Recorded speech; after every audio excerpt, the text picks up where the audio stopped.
Marwadi university మంచి భవిష్యత్తు కోసం తెలుగు విద్యార్థులు ఇష్టపడే యూనివర్సిటీ. కాల్ 9059052378 9059052379.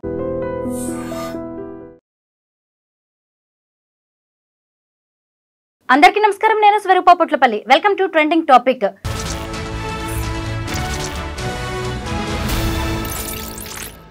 పహల్గాంలో జరిగిన ముష్కరుల దాడిని ప్రపంచ దేశాలన్నీ ముక్త కంఠంతో ఖండించాయి. కానీ పాకిస్తాన్ విదేశాంగ శాఖ మంత్రి అలాగే ఉప ప్రధాని ఇషాక్ దార్ మాత్రం ఈ ముష్కర దాడికి పాల్పడిన వాళ్ళు స్వాతంత్ర సమర యోధులు అంటూ అభివర్ణించారు. అసలు ఈ దాడి వెనక ఉన్న కారణాలేంటి? భద్రతా వైఫల్యమే కారణమా, లేదంటే ప్రధాని నరేంద్ర మోదీ టార్గెటా? ఇప్పుడు రాష్ట్రపతితో ఒకవైపు అమిత్ షా, ఇంకొక వైపు జైశంకర్, వీళ్ళిద్దరూ కలిసి భేటీ అవ్వడం వెనక ఉన్న అసలు విషయం ఏంటి? యుద్ధం రాబోతోందా?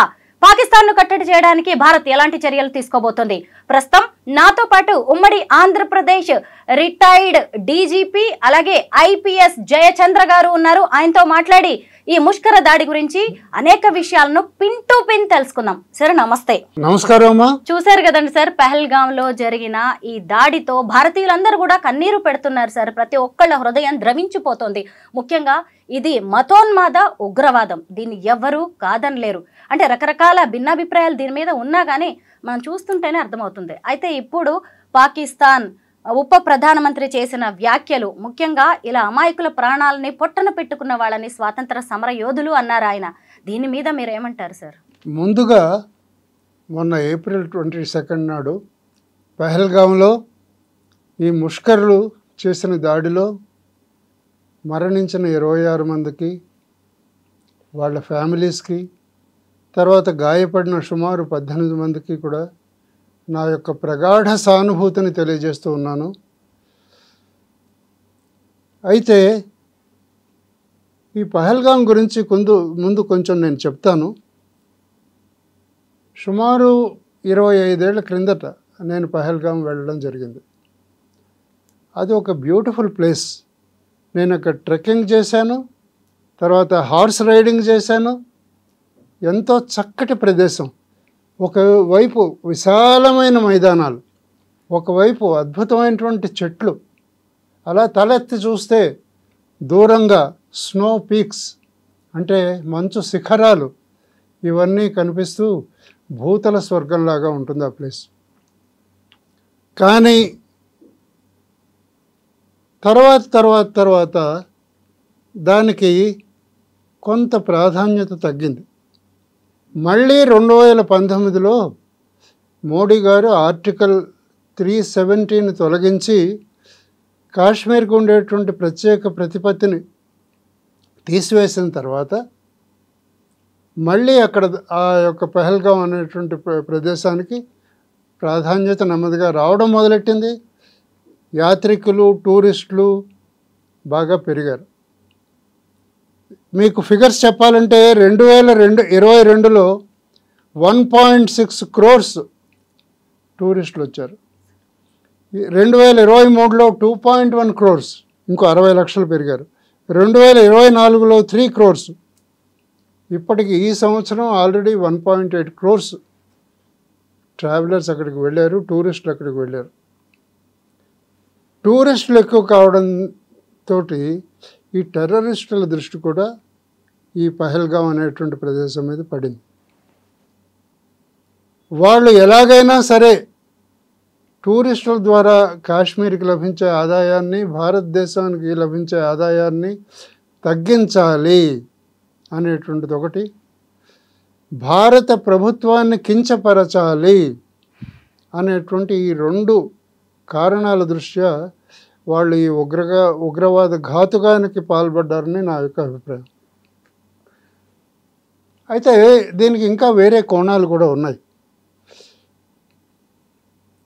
దీనికి ముందుగా అక్కడ జరిగినటువంటి కొన్ని ఘాతుకాలు మీకు చెప్తాను. జైపూర్లో నీరజ్, ఆయుషి అనేవాళ్ళు ఈ మధ్యనే కొత్తగా పెళ్లి చేసుకున్నారు. వాళ్ళు హనీమూన్ అని చెప్పేసి అక్కడికి వెళ్ళి అక్కడ టెర్రరిస్టుల కాల్పుల్లో నీరజ్ చనిపోయాడు. పాపం అమ్మాయి నిస్సహాయురాలైపోయింది. కొత్తగా పెళ్ళైన కపుల్ నీరజ్ అండ్ ఆయుష్ అనే వాళ్ళు కూడా వెళ్ళారు. వీరు జైపూర్ నుంచి వెళ్ళారు. అలాగే మంజునాథ్ అండ్ పల్లవి అనేటటువంటి వాళ్ళు పూణే నుంచి వెళ్ళారు. వీళ్ళకు ఒక కొడుకు కూడా ఉన్నాడు, అతను కూడా వెళ్ళాడు. ఇక్కడ ఏం జరిగిందంటే విశేషము, ఆ మంజునాథ్ని చంపేసేసి వాళ్ళు వెళ్ళిపోతుంటే ఈమె అడిగింది, నన్ను కూడా చంపేయండి అని అడిగింది. ఆ పల్లవి అనే అతని భార్య ఏడ్చింది, వాళ్ళ కాళ్ళ వెళ్ళబడింది.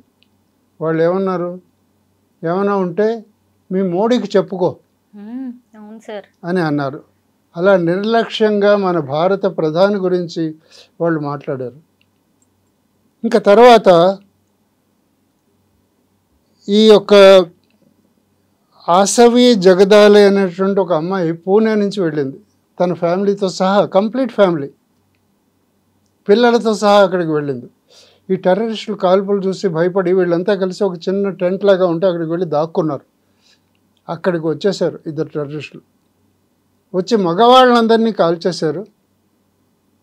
అప్పుడు వీళ్ళు ఏడుస్తుంటే, మీరంతా మోడీ గారికి సపోర్ట్ చేశారు కనుక మీ ఈ మగవాళ్ళందరినీ చంపేసి మీకు ఇలాంటి బతుకే మేము ప్రసాదించాలని ఆ ఉద్దేశంతో వచ్చి ఈ కాల్పులు జరిపామని చెప్పి స్పష్టంగా చెప్పారు. అంతేకాకుండా ఇందాక మీరు చెప్పినట్లుగా ఇషాక్ దార్ అనేటటువంటి పాకిస్తానీ డిప్యూటీ ప్రైమ్ మినిస్టర్ అని అన్నారు. ఆయన కూడా ఈ యొక్క టెర్రరిస్టులని పాకిస్తానీ స్వాతంత్ర సమరయోధులుగా అభివర్ణించాడు. మరి అంటే దీని అర్థం ఏమిటి, ఈ టెర్రరిస్టుల దాడి వెనుక పాక్ హస్తం కూడా ఉంది అని ఒప్పుకున్నట్లే లెక్క. అంతేకాకుండా just about 20 days back general Asim Munir అనే ఆయన పాకిస్తాన్ యొక్క మిలిటరీ జనరల్, పాకిస్తాను ఒక 20-25 days బ్యాక్ రావల్పిండిలో వాళ్ళ పాకిస్తానీ ఎన్ఆర్ఐస్ యొక్క కాన్ఫరెన్స్ జరిపారు. ఆ కాన్ఫరెన్స్లో ఈ జనరల్ మునీర్ గారు మాట్లాడుతూ ఏమన్నారంటే, Kashmir is the jugular vein of Pakistan అని అన్నారు. అంటే జుగులర్ వెయిన్ అంటే మన హార్ట్ నుంచి బ్రెయిన్కి రక్తాన్ని క్యారీ చేసేటటువంటి ఒక ముఖ్యమైనటువంటి రక్తనాళం ఇక్కడ ఉంటుంది ఎడమవైపు. ఈ అంత ఇంపార్టెన్స్ను మేము కాశ్మీర్కి ఇస్తున్నాం, అది మా దేశంలో భాగమే అని ఆ జనరల్ మునీర్ అన్నాడు. ఇది ఇలా అని ఒక 15-20 రోజులు అవుతుంది అంతే. ఈ మధ్య చేసినటువంటి కామెంట్ అంటే మనకి వాళ్ళు ఇండికేషన్స్ ఇస్తూనే ఉన్నారు. అయితే మీరు ఒక ప్రశ్న అడగొచ్చు, మరి ఇంత ఇండికేషన్స్ ఇచ్చినా ఈ టెర్రరిస్టు చర్య మనం ఎలా జరగనిచ్చాము అనేటటువంటి. ఇక్కడ ఇంకొక విషయం ఏంటంటే, ది రెసిస్టెన్స్ ఫ్రంట్ అనేటటువంటిది మన JNKలో ఒక నిషేధించబడినటువంటి terrorist organisation. TRF, the resistance front. అయితే ఇది పాకిస్తానీలో ఉండేటువంటి లష్కర్ ఈ తాయిబా అని ఉంది, LET. ఆ టెర్రరిస్ట్ సంస్థకి ఇది ఈ TRF అనేటువంటిది, ఈ బ్యాన్ చేయబడినటువంటి ఆర్గనైజేషన్ ఒక అనుసంధాన సంస్థ.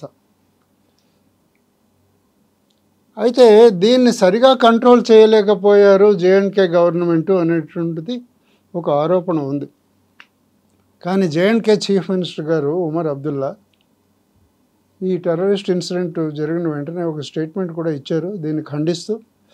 అంతేకాకుండా ఆయన ఏమన్నారంటే, ఇలాంటి టెర్రరిస్ట్ దాడులు జరుగుతూ ఉండడం వల్ల మన JNK యొక్క ఆదాయం కూడా పూర్తిగా పడిపోతుంది, మనం చాలా నష్టపోతామని కూడా ఆయన ఒక బాధ వ్యక్తం చేశారు. కానీ భద్రతా కారణాల విషయం మీద మాత్రం ఆయన ఏ విధంగానూ వ్యాఖ్యానించలేకపోయారు.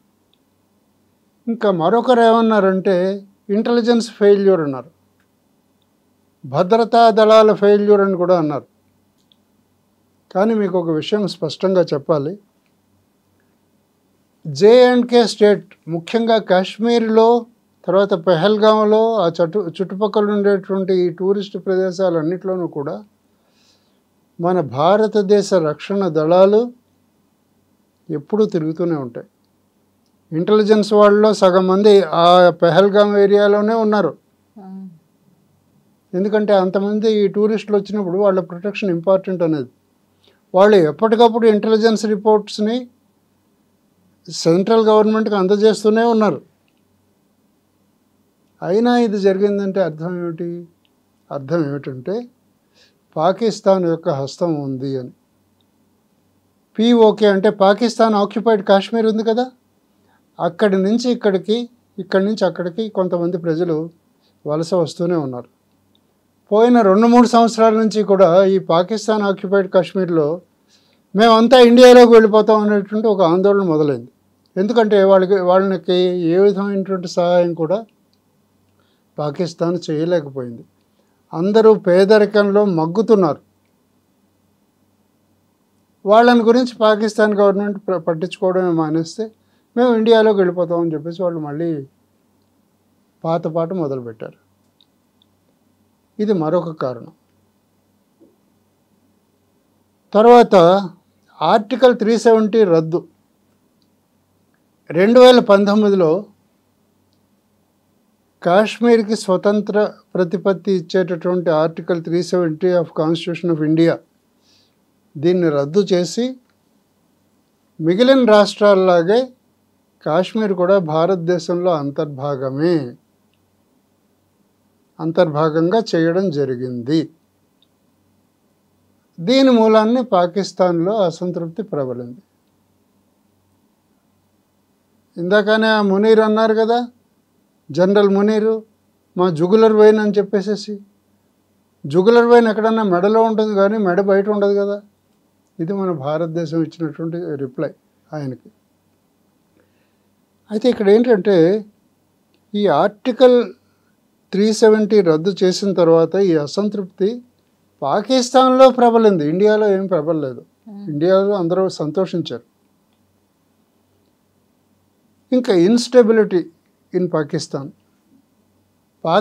యొక్క ఆర్థిక వ్యవస్థ ఎంత దారుణంగా ఉంది అంటే ఇప్పుడు వాళ్ళకి గ్రోత్ రేట్ ఎంత -4.5. సాధారణంగా గ్రోత్ రేట్ ప్లస్లో ఉంటుంది, -4.5 పడిపోయింది. వాళ్ళ రిసెషన్ పర్సంటేజ్ 38%. అంత రిసెషన్ ఉంది. ఏ పని జరగటం లేదు. వాళ్ళకి తినడానికి కూడా తిండి గింజలు లేనటువంటి పరిస్థితి కూడా వచ్చిన సందర్భాలు ఉన్నాయి, ముఖ్యంగా బెలూచిస్తాన్ అటువంటి చోట్ల. అందుకనే అక్కడ తిరుగుబాట్లు ఎక్కువయ్యాయి.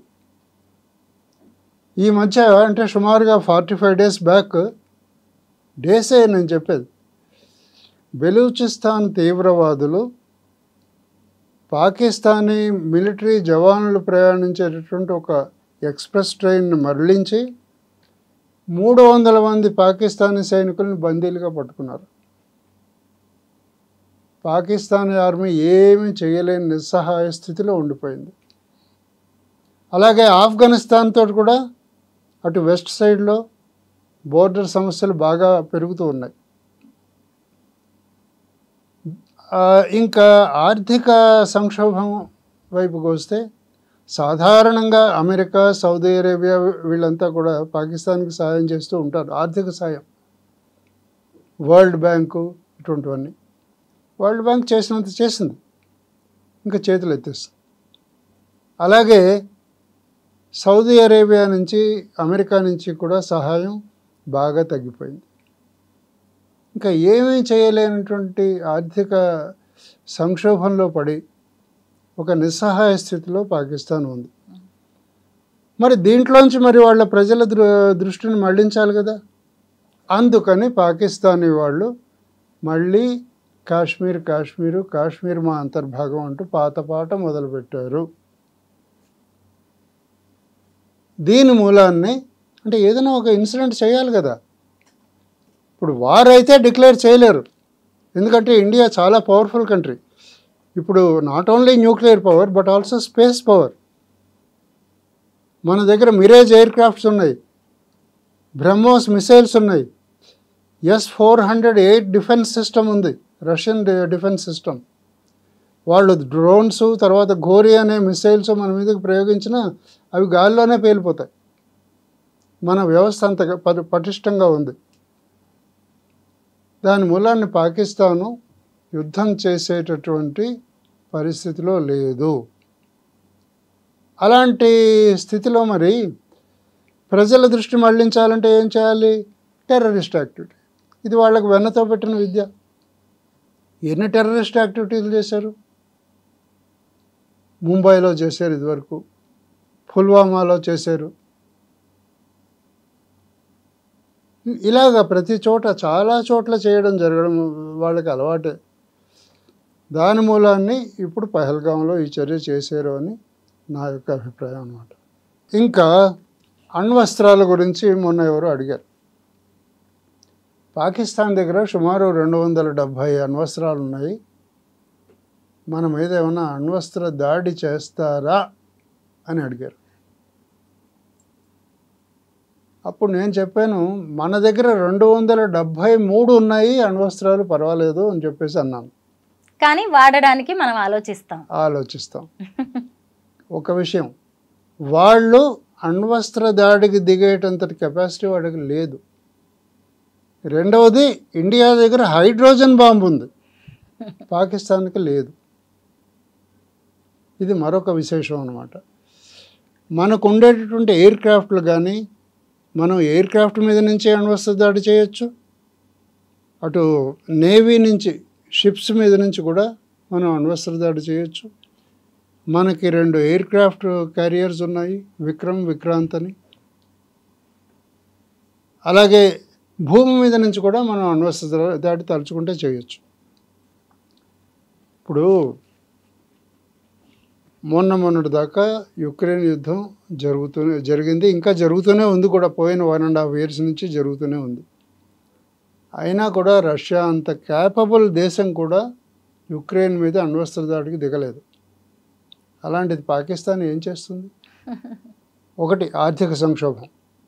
2, ఇటు బెలూచిస్తాన్ నుంచి, ఆఫ్ఘనిస్తాన్ నుంచి, అటు వెస్టర్న్ పాకిస్తాన్ వైపు నుంచి అనమాట చాలా ప్రాబ్లమ్స్ ఉన్నాయి.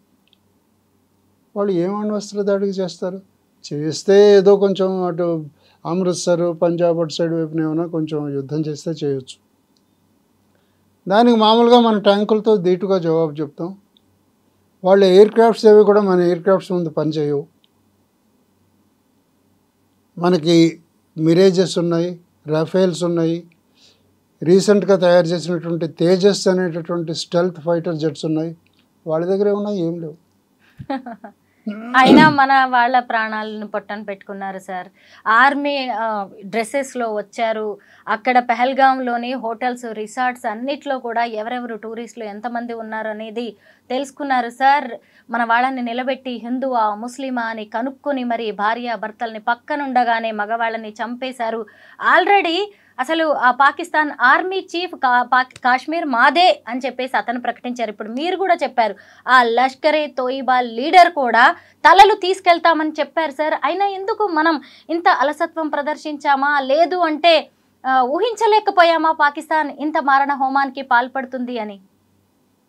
ఇదేంటంటే మనం ఊహించలేకపోవడం కాదు, అలసత్వం కూడా కాదు. వీళ్ళు మారువేషాల్లో వచ్చారు. డైరెక్ట్గా వెపన్స్ తీసుకుని రాలేదు. వెపన్స్ అక్కడ లోకల్గా ఏదో దాచిపెట్టారు. ఆల్రెడీ ఈ యొక్క terrorist organisation the resistant front అనేటువంటిది బ్యాన్ అయిపోయింది, బ్యాన్ చేయబడింది. వచ్చింది ఎంతమంది? 5గురో 6గురో ఉగ్రవాదులు మాత్రం వచ్చారు. వాళ్ళు భారత ప్రధానికి వ్యతిరేకంగా ఈ కార్యకలాపాలు చేయాలనేటువంటి ఉద్దేశంతో వచ్చారు. వాళ్ళు ఆ విషయాన్ని అక్కడ లేడీస్కి కూడా నిర్భయంగా చెప్పారు. దీన్ని బట్టి ఏంటంటే పాకిస్తాన్లో కానీ ఈ యొక్క బ్యాండ్ టెర్రరిస్ట్ ఆర్గనైజేషన్స్లో కానీ భారతదేశానికి, భారత ప్రభుత్వానికి వ్యతిరేక భావాలు చాలా ఎక్కువగా ఉన్నాయి అనేటువంటి విషయం. ఇది మన ఇంటెలిజెన్స్ వాళ్ళకి తెలియని విషయం ఏమాత్రం కాదు, తెలుసు. అలసత్వం అనేది లేదు, ఎందుకంటే అక్కడ సెక్యూరిటీ చాలా హెవీ సెక్యూరిటీ, ఆ ఏరియా అంతా కూడాను. కానీ అప్పుడొకడు అలా వచ్చి ఏదో లోకల్గా ఉండేటువంటి సపోర్టర్స్ ఎవరైతే ఉంటారో వాళ్ళ దగ్గర తలదాచుకుని చాలా ప్లాన్డ్గా చాలా ఆర్గనైజ్డ్గా ఇలా చేయడంతో అదేదో అట్లా అలసత్వం కింద కనిపిస్తుంది, కానీ అలసత్వం ఏమాత్రం లేదు. మరి భద్రతా వైఫల్యం కూడా కాదంటారా? భద్రతా వైఫల్యం ఎలా అవుతుంది? వచ్చి ఒక 5 minutes మహా అయితే 7-8 నిమిషాల పాటు దడ అంటూ స్టన్ గన్లతోటి మెషిన్ గన్లతోటి కాల్ చేసి అవి అక్కడే పారిపోతాయి. కానీ భారత్ని, మన భద్రతా దళాలని ఈ పాకిస్తాన్ ముష్కరులు ఎంత తక్కువ అంచనా వేశారో ఇక భారత్ చూపించే అవకాశాలు అయితే కనిపిస్తూనే ఉన్నాయి. ఎందుకంటే గతంలో కూడా మనం ఇలాంటి ఘటనలు చూసాం సార్. కాకపోతే ఈ టెర్రరిస్టులు ఎవరైతే ఉన్నారో కొంత కామన్ మ్యాన్ని ఎప్పుడు పెద్దగా లక్ష్యంగా చేసుకున్నది తక్కువే. కాబట్టి ఇప్పుడు మాత్రం ఇన్ని రోజులైతే వీళ్ళు భద్రతా దళాలు జవాన్ల మీదే ఎక్కువగా వాళ్ళు అటాక్స్ చేస్తూ ఉండేవాళ్ళు. ఇంతకు ముందు జరిగిన అటాక్స్కి మనం రివర్స్ కౌంటర్ ఇచ్చిన రోజులు కూడా ఉన్నాయి. మరి ఇప్పుడు భారత్ ఏం చేయబోతోంది? ఇదివరకు ఆల్రెడీ సర్జికల్ స్ట్రైక్స్ చేశారు కదా ఒక 7-8 సంవత్సరాల కిందట. అలాగే మళ్ళీ సర్జికల్ స్ట్రైక్స్ చేసేటువంటి అవకాశాలు ఉన్నాయి. అయితే ఆల్రెడీ తీసుకున్న చర్యలు కూడా ఉన్నాయి. ఏప్రిల్ 22 నాడు ఈ ముష్కరుల దాడి పహల్గాంలో జరిగింది. ఏప్రిల్ 23 నాడు మన సెంట్రల్ క్యాబినెట్ ఫర్ సెక్యూరిటీ వీళ్ళంతా కలిసి కూర్చున్నారు, సమావేశం జరిపారు. దానికి మన సాక్షాత్తు మన భారత ప్రధానమంత్రి మోడీ గారే చైర్మన్.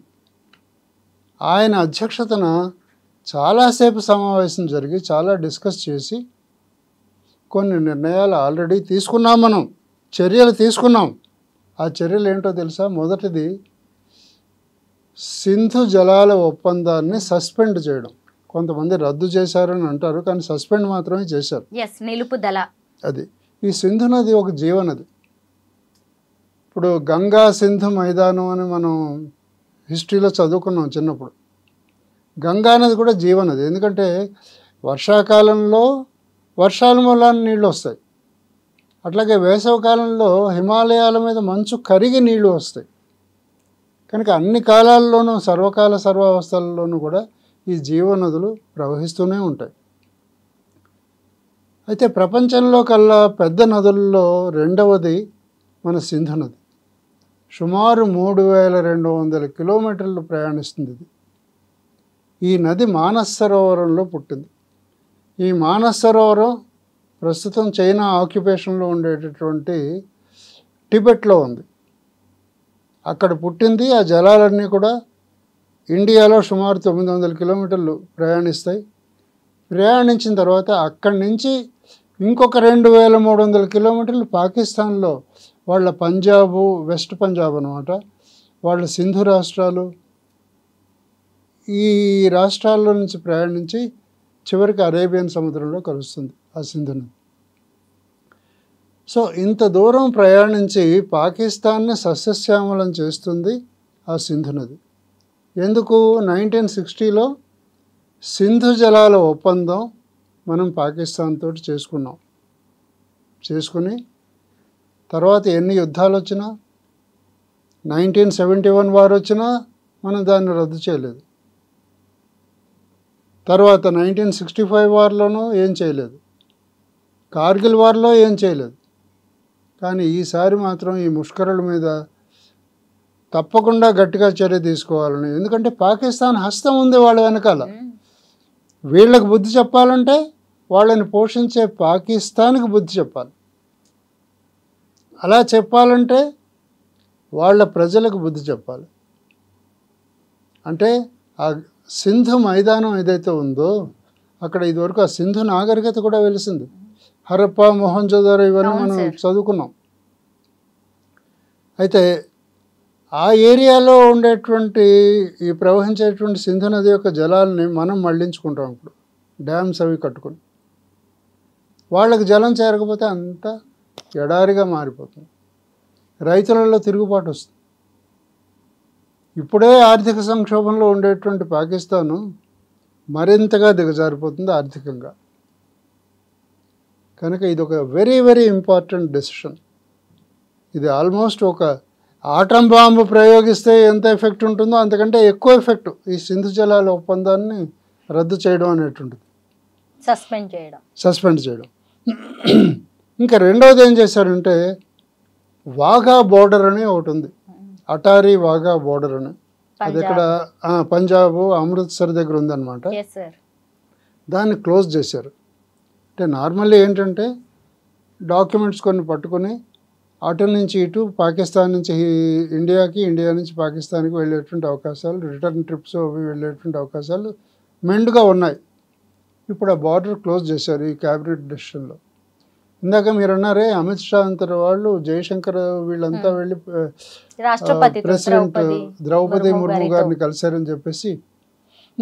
ఇదేంటంటే ఈ క్యాబినెట్ కమిటీ ఈ సమావేశం ఏదైతే జరిగిందో సమావేశంలో తీసుకున్న నిర్ణయాలని ప్రెసిడెంట్ గారికి నివేదించాలి. ఆవిడ ఒక ముద్ర వేస్తారు. దాని గురించి వీళ్ళు కలిశారు. మన విదేశాంగ మంత్రి జయశంకర్ గారు, హోంమంత్రి అమిత్ షా గారు ఆవిడని పర్సనల్గా కలిసి ఈ క్యాబినెట్ కమిటీ ఫర్ సెక్యూరిటీ దీని యొక్క రిపోర్ట్ను అందజేశారు. అలాగే ఈ సార్క్ కంట్రీస్ ఉన్నాయి. సార్క్ అంటే south Asian association for regional cooperation. ఇందులో 8 దేశాలు ఉన్నాయి. పాకిస్తాను, భారతదేశం, బంగ్లాదేశ్, నేపాల్, భూటాను, ఇలాగే శ్రీలంక, మాల్దీవ్స్ ఇవన్నీ ఏవో ఉన్నాయి. అయితే ఇక్కడ ఇది దేనికి ఫామ్ చేశారు? Regional cooperation. రీజనల్ కోఆపరేషన్ అంటే ఏమిటి? ఎడ్యుకేషను, తర్వాత కల్చరల్ యాక్టివిటీస్, సాంస్కృతిక సంస్థలు, తర్వాత అలాగే ఎకనామిక్ కోఆపరేషను, వీటి గురించి ఈ సార్క్ని ఒక గ్రూప్గా ఫామ్ చేయడం జరిగింది. అందులో ఇండియాదే ముఖ్య పాత్ర. ఈ సార్క్ యొక్క ఒప్పందాల ప్రకారంగా పాకిస్తాన్ నుంచి ఇండియాకి అనేక మంది స్టూడెంట్స్ వస్తారు. అలాగే ఇక్కడి నుంచి కూడా ఈ పర్యాటకులు అటు పాకిస్తాన్కి పెడతారు కొన్ని ప్రదేశాలు చూడడానికి. వాళ్ళకి ఈజీగా వీసాలు వస్తాయి. ఈ వీసాలన్నింటినీ కూడా మొన్న క్యాబినెట్ కమిటీ మీటింగ్లో రద్దు చేసి మీరు ఇలాంటి వీసాలు, సార్క్ వీసాలు తీసుకున్న వాళ్ళందరూ 48 గంటల్లో దేశం విడిచి వెళ్ళిపోవాలని ఆర్డర్స్ ఇచ్చారు. తర్వాత ఇంకా మరొకటి, 4వది, ఈ యొక్క డిఫెన్స్ అడ్వైజర్స్ అని మన ఎంబసీలో ఉన్నారు. మన రాయబార కార్యాలయం పాకిస్తాన్లో ఉంది, పాకిస్తాన్ రాయబార కార్యాలయం ఢిల్లీలో ఉంది. మన డిఫెన్స్ అడ్వైజర్స్ అక్కడ ఉన్నారు, వాళ్ళ డిఫెన్స్ అడ్వైజర్స్ ఇక్కడ ఢిల్లీలో ఉన్నారు.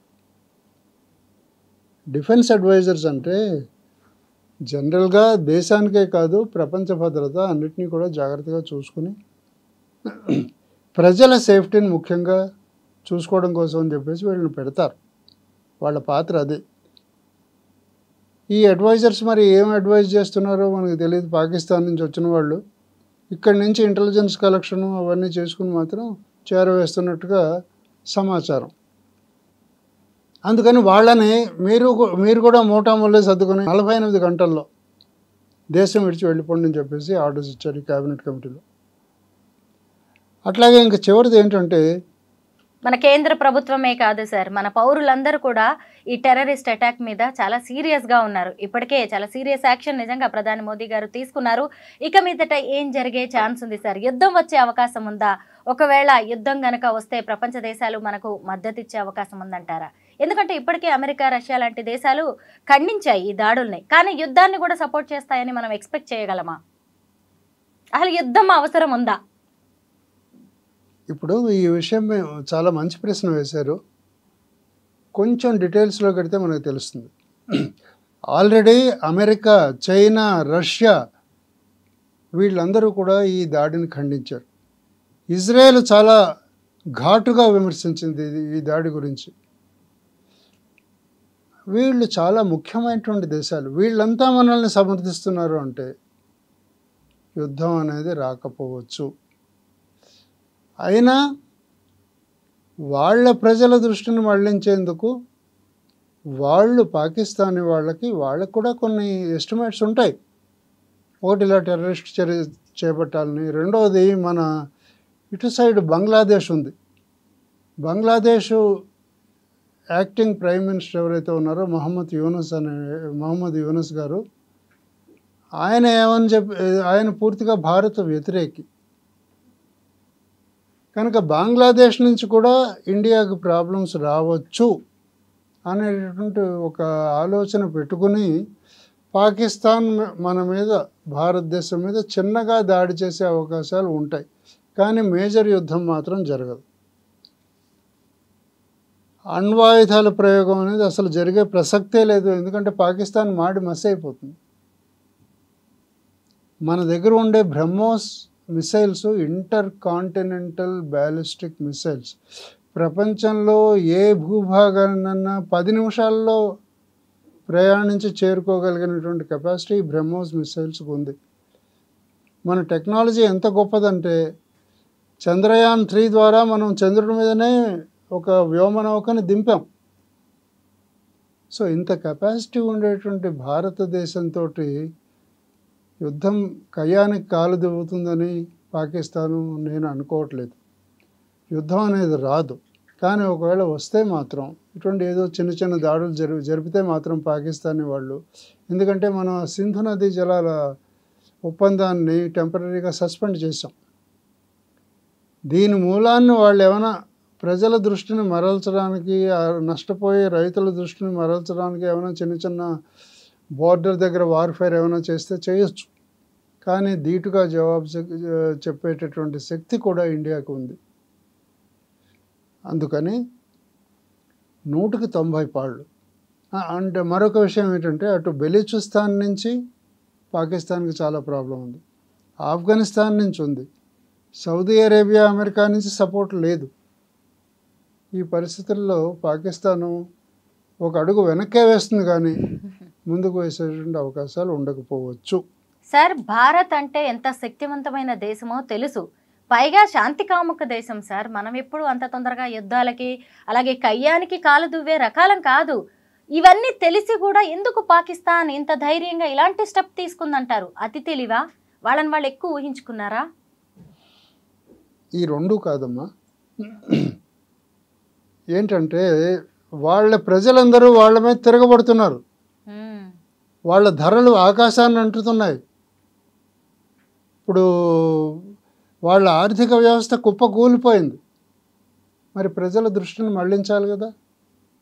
లేకపోతే ప్రజల్లో తిరుగుబాటు జరిగితే ఆ ప్రభుత్వాలు ఏం నిలుస్తాయి? అందుకని ఇలాంటి దుశ్చర్యలకి వాళ్ళు పాల్పడుతూ ఉన్నారు. అంతేగాని అది మన అలసత్వం కాదు, వాళ్ళు కావాలని చేసినటువంటి పని. వాళ్ళకు వెన్నతో పెట్టిన విద్య అని ఇందాకనే అనుకున్నాం కదా ఈ టెర్రరిస్టు చర్యలు. సార్, భారత్లో అలజడి సృష్టించేందుకైతే ఈ దాడుల ద్వారా వాళ్ళు ఒక ప్రయత్నం చేశారు. ముఖ్యంగా మతపరమైన దాడులు, మన మధ్య మనకి విద్వేషాలను రెచ్చగొట్టే ప్రయత్నం ఒకటైతే జరిగినట్టుగా ఉంది. ఎందుకంటే హిందూ ముస్లిం అంటూ పేర్లు అడిగి రకరకాలుగా ప్యాంట్లు ఇప్పి ప్రైవేట్ పార్ట్స్ చూసి ఈ దాడిని మామూలుగా మనం చూడలేం సార్. అంటే వీళ్ళ ఉద్దేశం ఇంకొకటి కూడా ఉన్నట్టుగా కనిపిస్తోందిగా మనకి ఇక్కడ. మనం ఇప్పుడు ఎలా ఉండాలి, హిందూ ముస్లిం ఎలా కలిసి ఉండాలి, మనం ఈ టైంలో మనం అంతా భారతీయులు అని ఎలా చెప్పాలంటారు? ఇండియాలో అంత తీవ్రమైనటువంటి దుశ్చర్యలు, మత విద్వేషాలు ప్రస్తుతానికి ఏమాత్రమూ లేవు. బంగ్లాదేశ్లో కొన్ని జరిపారు, పాకిస్తాన్లో జరుగుతూనే ఉన్నాయి ఎప్పటి నుంచో. కానీ ప్రస్తుతం మన భారతదేశం మాత్రం పూర్తి మత సామరస్యంతో ఉంది. ఎక్కడ చూసినా అన్ని వర్గాలు ప్రశాంతంగా ఉన్నాయి, ఒకరితో ఒకరు చేతులు కలుపుకుంటున్నారు, ఎంతో సామరస్యంతో వ్యవహరిస్తూ ఉన్నారు. ఇండియాలో వాళ్ళు ఎంత రెచ్చగొట్టినా, ఎన్ని టెర్రరిస్టు చర్యలు చేపట్టినా కానీ ఇండియాలో మత సామరస్యాన్ని వాళ్ళు ఏమాత్రం టచ్ చేయలేరు. Yes sir. అసలు టూరిస్టుల మీద గన్నులు పెడితే ఆ గుర్రాలు నడుపుకునే వ్యక్తి సార్ ముస్లిం, అతను అడ్డుగా నిలబడి వాళ్ళ తూటాలకి బలయ్యాడు. అతనికి మనం ఖచ్చితంగా నమస్కారం చేయాల్సిందే. అలాంటి వాళ్ళు మన మధ్య ఎంతో మంది ఉన్నారు సార్. వీళ్ళు మన మధ్య మత విద్వేషాలు రెచ్చగొట్టినంత మాత్రాన, ఏదో లేపాలని చూపినంత మాత్రాన అలా జరిగే అవకాశం అయితే ఖచ్చితంగా లేదు. సరిగ్గా చెప్పారు. ఒక ముస్లిము అక్కడ గాయపడ్డ వాళ్ళని గుర్రం మీద ఎక్కించుకుని తీసుకెళ్లారు. Yes sir. దీన్ని బట్టి మన దేశంలో మత సామరస్యం ఎంత చక్కగా ఉంది సార్. ఈ విషయం మనకి తెలుస్తూనే ఉంది. అలాగే ఆయన కొంతమందిని గుర్రం మీద తీసుకెడితే కొంతమంది ముస్లిమ్స్ అక్కడ లోకల్ పీపుల్ మంచాల మీద ఈ గాయపడ్డ వాళ్ళని తీసుకుని కొండలు దిగి దగ్గరలో ఉండే హాస్పిటల్కి తీసుకెళ్ళారు. కనుక ఇండియాలో మత సామరస్యం ఈ ముష్కరుల యొక్క ఎన్ని దుశ్చర్యలకి కూడా ఏ విధంగానూ డిస్టర్బ్ కాదు. ముష్కరులు వేరు, మతం వేరు, మానవత్వం వేరు. అది ఈ ఘటన ద్వారా మనం అందరం ప్రపంచ దేశాలకి తెలియజెప్పింది అయితే ఇదే sir. Thank you so much sir. అద్భుతంగా మీ విశ్లేషణని అందించారు ఈ ఉగ్రవాద దాడుల గురించి. థ్యాంక్ యూ వెరీ మచ్ అమ్మా. All the best.